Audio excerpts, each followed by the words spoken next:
One piece के बारे में सोचने पे हमारे मन में सबसे पहले क्या चीज आती है? डेविल फ्रूट, जो इसे कंज्यूम करने वाले को यूनिक एबिलिटीज देते हैं, कुछ पावरफुल और कुछ यूनिक एंड फनी। लेकिन आज हम इस वीडियो में सिर्फ डेविल फ्रूट के ऊपर बात नहीं करेंगे, हम करेंगे उसकी अवेकनिंग पे भी बात।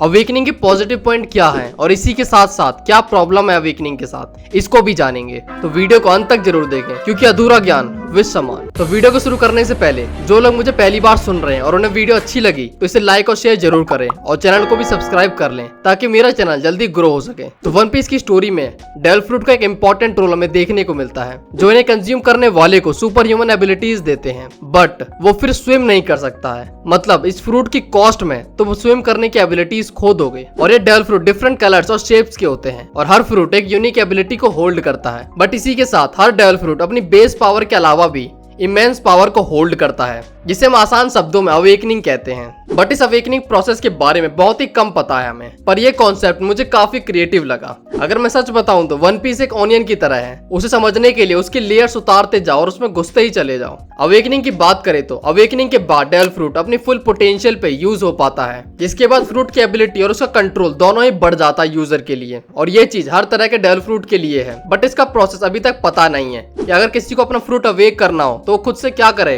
अब इससे पहले कि हम अवेकनिंग को देखें, हम उससे पहले बेसिक कॉन्सेप्ट को देख लेते हैं और डेविल फ्रूट के ऊपर एक क्विक स्कैन ले लेते हैं। डेविल फ्रूट एक रहस्यमय और जादुई फ्रूट है, जो इसको खाने वाले को स्पेशल एबिलिटीज ग्रांट करता है। और जो फ्रूट टू फ्रूट अलग अलग होती हैं, बट इस यूनिक पावर के साथ एक ड्रॉबैक आता है, तुम्हारी स्विम करने की एबिलिटी अब जा चुकी है और अब इसीलिए तुम्हें पानी संभल के रहना पड़ेगा। बस इस बंदे को छोड़ दें तो। वैसे तो डेविल फ्रूट की हिस्ट्री के बारे में हमें ज्यादा कुछ पता नहीं है कि कैसे ये आए हैं, बट हम ये जानते हैं कि डेविल फ्रूट 8th सेंचुरी से एग्जिस्ट करते हैं और सबसे ओल्डेस्ट डेविल फ्रूट यूजर है कोजुकी टोकी, जो 830 इयर्स पहले पैदा हुई थी और तब से टाइम ट्रेवल ही करते जा रही है। और उसके फ्रूट का नाम था टोकी टोकी नोमी। डेविल फ्रूट कई तरह के होते हैं, बट उन्हें 3 क्लास में बांटा गया है। पहला है जोन टाइप, जो इस तरह के डेविल फ्रूट को खाते हैं वो अपनी बॉडी को किसी एनिमल या फिर किसी और लिविंग क्रिएचर में कन्वर्ट कर सकते हैं। और सबका टाइप अलग अलग होता है, लाइक रॉ ब्लूची, एक्स ड्रैग, किंग, क्वीन और ऐसे ही बहुत सारे। और जोन टाइप में ही एक और तरह के फ्रूट आते हैं, मिथिकल जोन फ्रूट, जो मिथिकल क्रिएचर्स में कन्वर्ट होने की एबिलिटी देते हैं, लाइक काइडो, मार्को और लूफी का फ्रूट भी मिथिकल जोन फ्रूट है।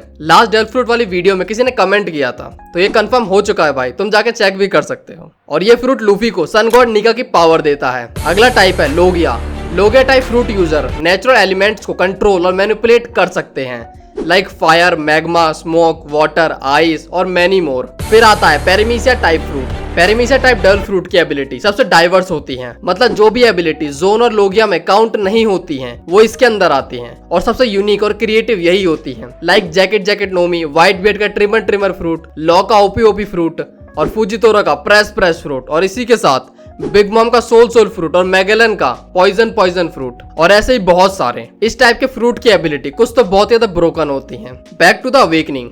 चैप्टर 785 से पहले डेविल फ्रूट अवेकनिंग क्या चीज है किसी को पता ही नहीं थी। और फिर हम देखते हैं डोफिलिंगो के फ्रूट की अवेकनिंग, कि किस तरह से वो अपनी सराउंडिंग को मैनिपुलेट कर सकता है और वो इसी फ्रूट के पावर के नेक्स्ट स्टेज कहता है इसको। और ये भी क्लेम करता है कि ये चीज बहुत ही रेयर होती है फ्रूट के साथ। और ये चीज जानने के बाद फैंस के मन में काफी सारी थ्योरीज आई थी अवेकनिंग और इसे आप इंट्रोड्यूस करने के बारे में। सम थॉट की ओडा ने ये स्टोरी में जान बनाए रखने के लिए डाला है, और कुछ का मानना ये है कि इसके ट्रेसेस हमें स्टोरी में बहुत पहले से मिलते हैं। अवेकनिंग डेविल फ्रूट की स्पेशल स्टेज को अनलॉक करता है, इससे फ्रूट की एबिलिटीज, कंट्रोल, एफिशिएंसी और उसका यूटिलाइजेशन नेक्स्ट लेवल हो जाता है। और इन बूस्ट का मिलना डेविल फ्रूट के टाइप पे डिपेंड करता है कि कौन सा फ्रूट यूजर पोजेस करता है। जब कोई फ्रूट कंज्यूम करता है तो फ्रूट की लिमिटेड एबिलिटीज को ही कंट्रोल या फिर एक्सेस कर पाता है, और फिर धीरे धीरे उसकी पावर बढ़ती रहती है क्योंकि वो उसकी पावर के साथ ट्रेन करता रहता है। और फिर अवेकनिंग के बाद वो फ्रूट की फुल पोटेंशियल को यूज कर पाता है। मांगा में क्रोकोडाइल ने ये मेंशन किया था कि इंपेल डाउन में जो जेलर बीस्ट है वो अवेकन फ्रूट के साथ ही है, जिससे हम उनकी पावर के बारे में और समझ पाते हैं कि उनका रिकवरी टाइम इतना कम क्यों था और उनकी स्ट्रेंथ इतनी ज्यादा क्यों थी।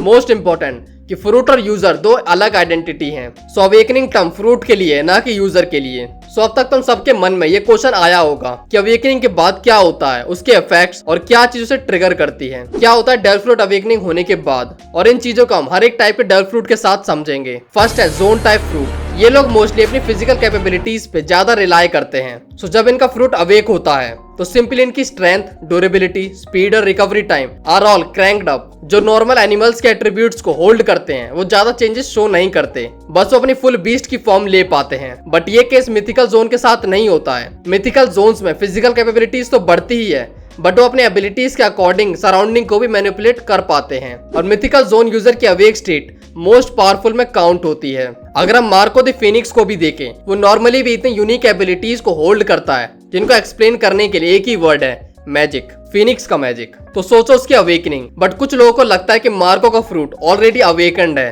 क्योंकि वो खुद डिसाइड कर सकता है कि उसे कौन सा पार्ट अपना फिनिक्स का बनाना है। मतलब उसे अपनी एबिलिटीज के ऊपर फुल कंट्रोल है। तो तुम लोगों को क्या लगता है कमेंट में जरूर बताना। अब आते हैं लोगे टाइप फ्रूट पे। मांगा में अब तक लोगे टाइप फ्रूट की अवेकनिंग के बारे में कुछ भी नहीं बात की गई है, बट मेरे स्पेकुलेशन के अकॉर्डिंग जैसे कि लोगिया एलिमेंटल कंट्रोल होल्ड करते हैं, उनके अवेकनिंग के बाद वो एनवायरमेंट को एक परमानेंट डैमेज पहुंचा सकते हैं। और इसी चीज की एक झलक हमें पंक हैजार्ड में देखने को मिल जाती है, जहां पर फ्लीट एडमिरल अकाइनु और कुजान ने एक डेथ बैटल की थी फ्लीट एडमिरल की पोजीशन के लिए, और उससे पंक हैजार्ड की हालत काफी लंबे समय के लिए खराब हो चुकी है। मतलब 2 साल बाद हमने उसकी हालत देखी ही थी, हाफ आइस और हाफ मैग्मा। अब आते हैं पैरामीशिया टाइप फ्रूट पे। जैसे कि हमने पहले जाना कि पैरामीशिया फ्रूट टाइप का नेचर काफी डाइवर्स है और इसकी रेंज भी काफी बड़ी है। सो इसी वजह से हर फ्रूट की अवेकनिंग एक जैसी पॉसिबल हो ही नहीं सकती है। लाइक जैसा डोफ्लेमियो के अवेकनिंग में वो सराउंडिंग को भी स्ट्रिंग से मैनिपुलेट कर पाता है, वैसा सेम केस हम कैलीपंक के केस में नहीं देख सकते हैं। जैसे कि उसके पास जैकेट फ्रूट है और उसके अवेकनिंग में वो सराउंडिंग की हर चीज को जैकेट का बना दे। अगर ये ऐसा होता है तो ये मोस्ट रिडिकुलस एबिलिटी होगी और मैं ऐसा सोचना भी नहीं चाहता हूँ। और इसी वजह से ये क्वेश्चन राइज होता है कि हर डेविल फ्रूट अवेक हो सकता है,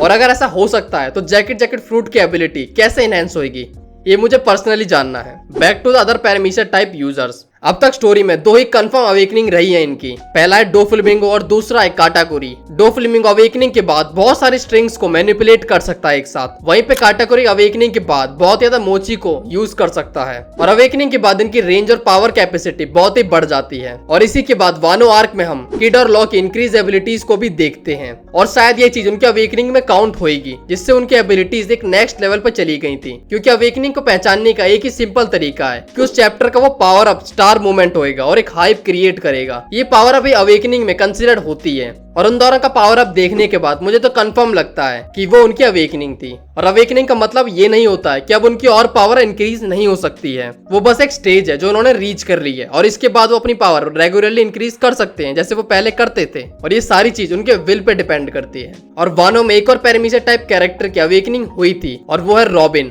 रॉबिन की डीमन फॉर्म उसकी अवेकनिंग है कि नहीं ये कंफर्म अभी तक नहीं हुआ है, बट ऐसी पावर मोस्ट लाइकली अवेकनिंग ही थी उसकी, क्योंकि उसके पास ऐसा कोई भी अटैक पहले नहीं था जो इतना ऑफेंसिव काम करता हो, एकदम रापचिक। अगर हम जोन टाइप यूजर में देखें तो करंट में हमारे सामने जिनकी अवेकनिंग आती हैं, और वो है रॉब लूची और काकू, जिनको हम एगहेड आर्क में देखते हैं। और इसी के साथ इम्पेल डाउन में वो जेलर बीस्ट तो है ही। अब आते हैं मिथिकल जोन फ्रूट में मोस्ट अवेटेड अवेकनिंग लूफी का गियर 5, और ये अवेकनिंग मोस्ट इंटरेस्टिंग भी रही है अब तक की, और इसे देखने में बहुत ही मजा आया है हम सभी को। ये फनी होने के साथ साथ बहुत ही पावरफुल भी है। और इसी के साथ हमने काइड और बिग मॉम की अवेकनिंग तो देखी ही नहीं है अब तक, और उनके फ्रूट के अब तक अवेक ना होने के पीछे कई सारे रीजन हो सकते हैं, क्योंकि पावर के मामले में तो वो दोनों ही बहुत ही स्ट्रॉन्ग हैं। बट अगर वो स्टोरी में वापस आते हैं तो माइट भी हमें उनकी अवेकनिंग देखने को मिले। अब कुछ लोग लूफी और रॉब लूची के उन क्लाउड्स को अवेकनिंग से कनेक्ट कर रहे हैं कि ये अवेकनिंग की पहचान है। अगर ऐसा होता तो यामाटो के पास भी ऐसे क्लाउड्स थे, बट उसके पास कोई भी अवेकनिंग नहीं थी। और jailer beast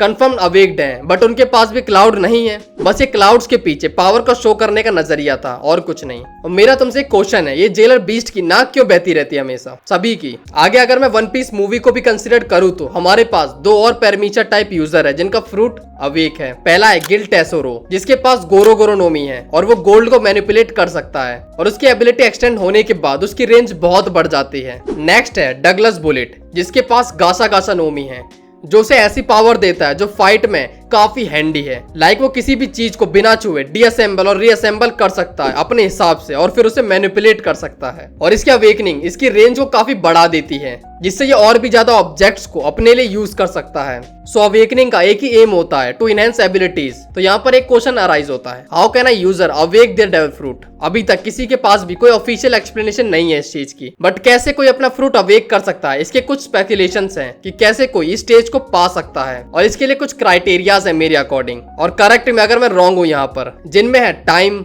will power, uses और कंपेटेबिलिटी। और ये सारे पॉइंट अवेक्ड यूजर को देखने के बाद ही निकाले हैं। अवेकनिंग में टाइम एक इंपॉर्टेंट फैक्टर है। टाइम बोले तो अपने डेवल फ्रूट के साथ काफी सही एक्सपीरियंस होना। जैसे यूजर अपने फ्रूट को बार बार हाई पोटेंशियल पे यूज करे और काफी लंबे समय तक, तो वो स्टेज के पास पहुंच सकता है। डोफ्लेमिंगो और काटागोरी के केस में डोफ्लेमिंगो ने 10 साल की उम्र में अपना फ्रूट खाया था और वो 41 ईयर्स का है, तो उसके पास ये फ्रूट 31 ईयर्स से है। और वहीं पर काटागोरी ने 5 साल की उम्र में अपना फ्रूट खाया था और वो अभी 48 ईयर्स का है, तो उसके पास ये फ्रूट 43 ईयर्स से है। और नॉन कैनन कैरेक्टर्स की बात करें तो टोसोरो के पास 12 साल से है और वहीं पे बुलेट के पास 32 ईयर्स से उसका फ्रूट है। और यहीं पे हम लूफी के बारे में बात करें तो लूफी ने 7 साल की उम्र में अपना फ्रूट खाया था और अभी लूफी 19 साल का है, तो उसके पास ये फ्रूट 12 साल से है और उसने अब अपना फ्रूट अवेक कर लिया है। और उसकी एक वजह भी है, जिस तरह के उसने अपोनेंट अब तक फेस करे हैं, और उसमें सबसे भयानक है गार्प, जिससे वो बचपन से ही पिल रहा है। ओनली टाइम कुछ नहीं कर सकता है, वरना बगी के पास भी उसका फ्रूट 20 सालों से है। सो नेक्स्ट फैक्टर है विल पावर, और ये फैक्टर सबसे स्ट्रॉन्ग लगता है मुझे, क्योंकि जिसका फ्रूट अब तक अवेक हुआ है उसकी विल पावर बहुत ही स्ट्रॉन्ग रही है। जो यूजर अपने विल पावर पे खुद की लिमिट्स को तोड़ पाता है, वही ग्रेटर पावर के साथ सामने आता है। जिस तरह से विल पावर हाकी को स्ट्रॉन्ग बनाती है, उसी तरह से ये फ्रूट के एबिलिटीज पे भी इफेक्ट डालती है, क्योंकि अवेक्ड वंस एडवांस हाकी भी पोजेस करते हैं।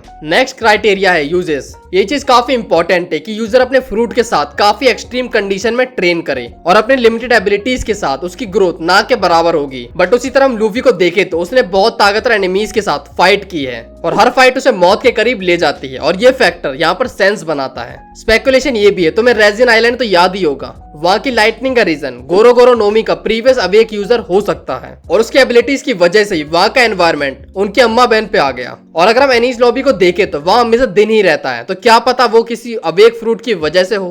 बट अभी तक हमारे सामने कोई भी अवेकन लोगिया टाइप यूजर नहीं आया है, बट इसकी बहुत ही पॉसिबिलिटी है कि जिन जगहों के बारे में हमने अभी बात करी है उनके ऐसे होने का रीजन किसी लोगिया यूजर की अवेकनिंग हो सकती है।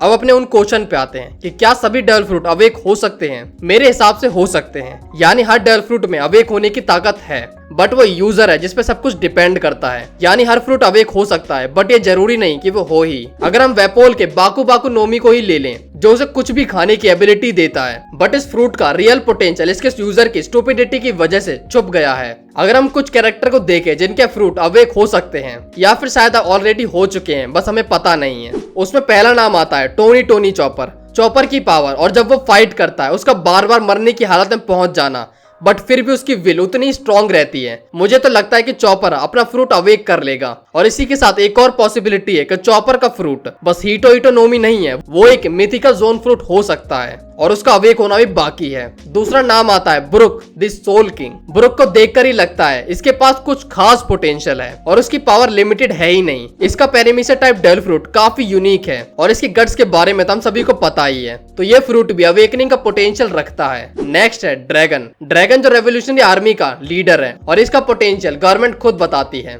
और इसके फ्रूट के बारे में अभी कुछ ज्यादा पता नहीं है हमको। बट इसी के साथ कोई बेस एबिलिटी के साथ इतना ताकतवर नहीं हो सकता है मेरे ख्याल से। बट ड्रैगन के फ्रूट अवेक होने के चांसेस बहुत ज्यादा बढ़ जाते हैं, क्योंकि वो अपने साथ पूरा तूफान लेके घूमता है। नेक्स्ट है क्रोकोडाइल को हमने मरीन फोर्ड में देखा ही था। ये बंदा किसी से नहीं डरता है, साला किसी से ही भिड़ जाता है और एक साथ कईयों को संभाल रहा था वहां पर। ये इसको बस अपना सिगार चाहिए, इसके बाद इस सबको पेल देगा। और इसका स्टोरी में होना इस बात का प्रूफ है कि इसका पावर अप होना अभी बाकी है और होगा भी। और मुझे पर्सनली एनएल का भी लगता है कि अगर वो स्टोरी में वापस आता है तो एक पावर अप के साथ आएगा और वो पावर अप होगा अवेकनिंग। तो कैसी लगी तुम सभी को वीडियो मुझे कमेंट में जरूर बताना। तो मिलते हैं अगली वीडियो में, और जिन लोगों ने सब्सक्राइब नहीं करा है कर लो भाई, क्या जाता है, पैसा थोड़ी लग रहा है तुम्हारा। ठीक है, see you in the next video.